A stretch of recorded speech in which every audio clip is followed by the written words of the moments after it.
Hey guys, মই আছোঁ যোৰহাটত আৰু যোৰহাটত চলি থকা ষষ্ঠ তাঁত বস্ত্ৰ মেলা 2023 বৰ্ষৰ আজি আমাৰ যোৰহাট ষ্টেডিয়ামত আহিছে আৰু ভাবিলোঁ আজি আপোনালোকক ইয়াৰ দৃশ্য কিছুমান দেখাই দিম আৰু মই এতিয়া আহিছোঁ আপোনালোকক দেখাবলৈ আৰু এয়া মই দেখিছে যোৰহাট মই মেইন মাছমজিয়াত মই বৰ্তমান আছোঁ আৰু এইফালে দেখিছে গীটাৰটি পইণ্ট সকলোতে চিনি পায় যোৰহাটৰ বাসী গীটাৰটি পইণ্টৰ পৰা আপোনাৰ এই ষ্টেডিয়ামৰ ভিতৰতে ষ্টেডিয়াম কমপ্লেক্সৰ ভিতৰতে এই ষষ্ঠ বস্ত্ৰ মেলা আহিছে আৰু ইয়াত আপোনালোকক দেখাই দিছোঁ এইখন মেইন গেটখন দি সোমাই যাব লাগিব আৰু ইয়াৰ ভিতৰলৈ গৈ মই আপোনালোকক সকলোখিনি ভিতৰৰ বস্তু দেখাই আছোঁ আৰু আপোনালোকে ভিডিঅ'টো চাই থাকিব যদি ভিডিঅ'টো ভাল পায় লাইক কৰিব কমেণ্ট কৰিব শ্বেয়াৰ কৰিব আৰু মোৰ চেনেলটো ছাবস্ক্ৰাইব কৰি দিবলৈ নাপাহৰিব আহকচোন আমি এতিয়া ভিতৰলৈ সোমাই যাওঁ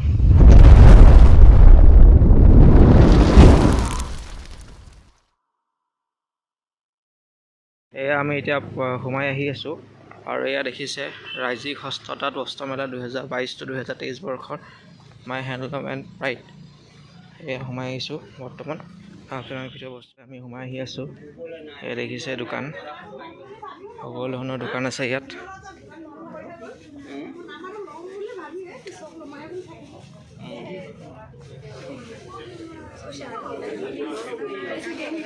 দোকান এতিয়া বৰ্তমান চলি আছে আৰু এইফালেও দোকান আছে দেখিছে ইয়াত প্ৰায় 50খনৰ ওপৰৰ দোকান আছে ইয়াত বহুতো জেগাৰ পৰা আহিছে দোকান এয়া দেখিছে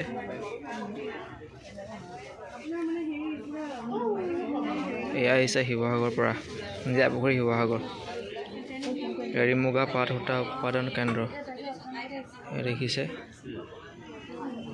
আৰু খাই যাম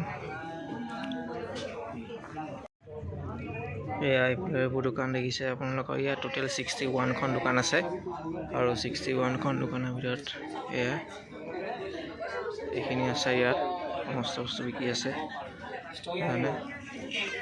আৰু এইফালে আছে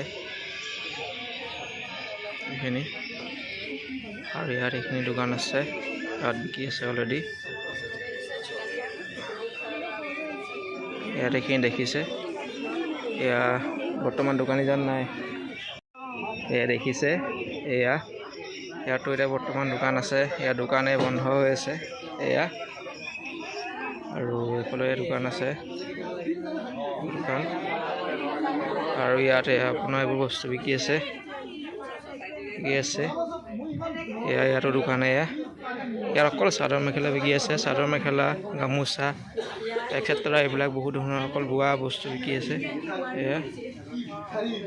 এয়া দেখিছে ইয়াত অকল বোৱা বস্তু বিক্ৰী আছে আৰু এইখন দোকান এতিয়া বন্ধ কৰিছে বৰ্তমান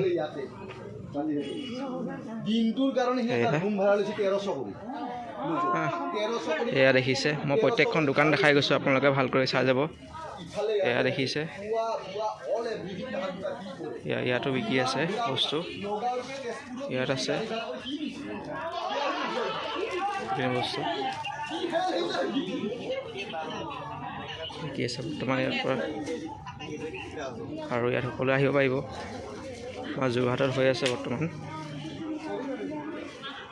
যোৰহাটত চলি থকা যোৰহাট ষ্টেডিয়াম কমপ্লেক্সত হৈ আছে বৰ্তমান ষষ্ঠ তাঁত মেলাখন এইখন আহিছে গিলামৰা লখিমপুৰৰ পৰা ঢকুৱাখানা এৰী মুগা পাট সূতা ইয়াত অকল এৰী মুগা বিক্ৰী আছে দেখিছে এয়া এইখন ইয়াৰ পৰা আহিছে প্ৰত্যেকখন দোকান আহিছে এখন হাতভনী দোকান এখন যোৰহাটৰে হয় এখন যোৰহাট ডিষ্ট্ৰিক্টৰ পৰা আহিছে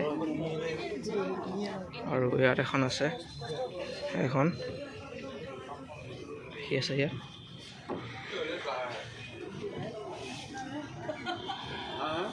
দেখিছে আৰু সেইখনে হৈছে আমাৰ যোৰহাটত চলি থকা আমি এতিয়া সোমাই গ'লোঁ ইয়াত দেৰি টাইম পেভিলিয়নত আৰু এয়া দেখিছে ইয়াৰ ভিতৰৰ পৰিস্থিতি চাওক কি ধুনীয়াকৈ সজাইছে ইয়াত একদম ধুনীয়াকৈ এখন বনাই দিছে ইয়াত প্লাইবোৰ্ড দি বনাইছে এইবোৰ চব কমপ্লিট প্লাইবোৰ্ড হয় আৰু ইয়াত বিভিন্ন ধৰণৰ ইয়াত কাপোৰ সজাই থোৱা আছে এইটো কিহৰ হ'ব এইটো চাগে মিচিঙৰ হ'ব এখন মিচিং মই একচুৱেলি ভালকৈ বুজি পোৱা নাই মিচিং সম্প্ৰদায়ৰ হ'ব লোকসকলৰ বাবে হ'ব ইয়াত বিভিন্ন ধৰণৰ বিভিন্ন সম্প্ৰদায়ৰ লোকৰ ইয়াত থৈ দিয়া আছে আপোনালোকে নিজে গম পাই আছে চাবলৈ মই ইমানখিনি বুজাব পৰা নাই আৰু যদি ভুল হৈছে আপোনালোকে কমেণ্ট বক্সত কমেণ্ট কৰি জনাব। আৰু ইয়াৰ ভিতৰত চাওক কিমান ধুনীয়াকৈ সজাইছে। আৰু মোৰ লগত আছে ইয়াৰ ৰাজীৱ। এই প্ৰত্যেকটো ভিডিঅ'ত ইয়াক দেখিয়ে আছে, আজিও দেখা পাইছে। ইয়াক লৈ আহিছোঁ ভিডিঅ'ৰ কাৰণে। আৰু এয়া ভিতৰত আপোনালোকে চাই লওক, ইয়াত ধুনীয়াকৈ সজাইছে। এইটো দেখিছে, এইটো হৈছে আমাৰ ৰাজ্যিক হস্ত তাঁত বস্ত্ৰ মেলা 2022-2023। ইয়াত আপোনাৰ এইটো অফিচটো, ইয়াতে আপোনাৰ মিটিংখন হয়, মিটিং হয়। আৰু এইটো হৈছে অফিচ ৰুম। এইটো অফিচ ৰুম আপুনি দেখিছে। আৰু তাৰ লগতে লাগি আছে এখন আমাৰ যোৰহাট ষ্টেডিয়াম। আৰু আজি অলপ দিনৰ আগতে মই এটা ষ্টেডিয়ামৰ ভিডিঅ' বনাইছিলোঁ। যদি ভিডিঅ'টো চোৱা নাই আপোনালোকে মোৰ ডিছক্ৰিপশ্যনত গৈ পিনি ভিডিঅ'টো চাব পাৰিব। ইয়াৰ ভিতৰৰ যিখিনি পৰিস্থিতি, সেই ভিতৰৰ পৰিস্থিতিখিনি মই দেখাবলৈ চেষ্টা কৰিছিলোঁ। কিমান ধৰণে প্ৰস্তুতি চলাই আছে, কেনেকুৱা কি হৈ আছে, মই সকলোখিনি ভিডিঅ' বনাই থোৱা আছিলে। মোৰ তাত সেই ভিডিঅ'টোৰ লিংকটো মই ডিছক্ৰিপশ্যনত দি দিম, আপোনালোকে ডিছক্ৰিপশ্যনৰ পৰা মোৰ ভিডিঅ'টো চাব পাৰিব। আৰু এয়া অফিচটো দেখিছে। আৰু তাৰ লগতে এইটো আপোনাৰ টাইমিং পেভিলিয়ন হয়। আৰু এইখন হৈছে ৰাজ্যিক হস্ততাঁত বস্ত্ৰ মেলা, আপোনাৰ যিখন মেইন দুৱাৰখন, এইখন দুৱাৰেদি সোমাই গৈ আপোনালোকে এটা দোকানবোৰ মই যিদৰে ভিডিঅ'ত দেখাইছোঁ আপোনালোকে ভিডিঅ' বস্তুবোৰ চাব পাৰিব। আৰু এয়াই হৈছে আমাৰ আজি ভিডিঅ'টোৰ। আৰু যদি ভিডিঅ'টো চাই ভাল পায় আপোনালোকে নিশ্চয় শ্বেয়াৰ কৰিব। আৰু আপোনালোকে যদি কোনোবাই আহিব বিচাৰিছে তেতিয়াহ'লে আহিব পাৰিব। যোৰহাটত হৈ থকা হস্ততাঁত বস্ত্ৰ মেলা আপোনালোকে আহিব পাৰিব। ইয়াত হৈ আছিলে আমাৰ 23 তাৰিখৰ পৰা ষ্টাৰ্ট হৈছে, 13 তাৰিখৰ পৰা 13 মাৰ্চৰ পৰা ষ্টাৰ্ট হৈছে আৰু 26 তাৰিখলৈকে আছে। আপোনালোকে যদি কোনোবা আহিব বিচাৰে ইয়াত আহিব পাৰিব।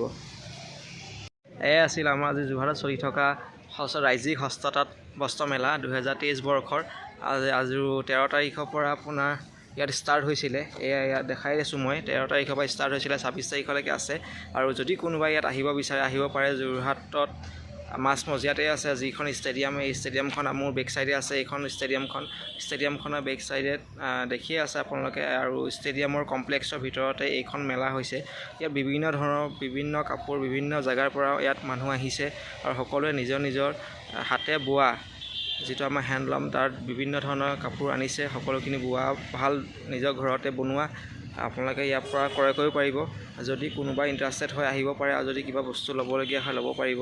আৰু এয়াই মই দেখাই আছোঁ যোৰহাটত চলি থকা এয়া হস্ততাঁত বস্ত্ৰ মেলা। আৰু এইখনেই হৈছে আমাৰ মেইন দুৱাৰখন, এইফালে আপোনালোকে সোমাই যাব পাৰিব। আৰু যদি আপোনালোকে আহিব পাৰিব। মই এড্ৰেছটো কৈ দিছোঁ, যোৰহাট ষ্টেডিয়ামৰ কমপ্লেক্সত। সকলোৱে আহিব বুলি ভাবিলোঁ, আশা কৰিলোঁ। আৰু যদি মোৰ ভিডিঅ'টো চাই ভাল পাইছে লাইক কৰিব, কমেণ্ট কৰিব, শ্বেয়াৰ কৰিব। আৰু কাষতে থকা বেল আইকনটো প্ৰেছ কৰি অল অপশ্যনটো ক্লিক কৰিব। আৰু নেক্সট যদি মোৰ ইয়াৰ আগৰ ভিডিঅ'টো চোৱা নাই, মোৰ আগৰ ভিডিঅ'টো চাবলৈ আপোনালোকে এই যোৰহাট ষ্টেডিয়ামৰ ভিডিঅ'টো দি থোৱা আছিলে। যদি চোৱা নাই চাব পাৰিব মোৰ তলত ডিছক্ৰিপশ্যনত মই লিংকটো দি দিম। আপোনালোকে লিংকটো ক্লিক কৰি মোৰ আগৰ ভিডিঅ'টো চাব পাৰিব। Thank U.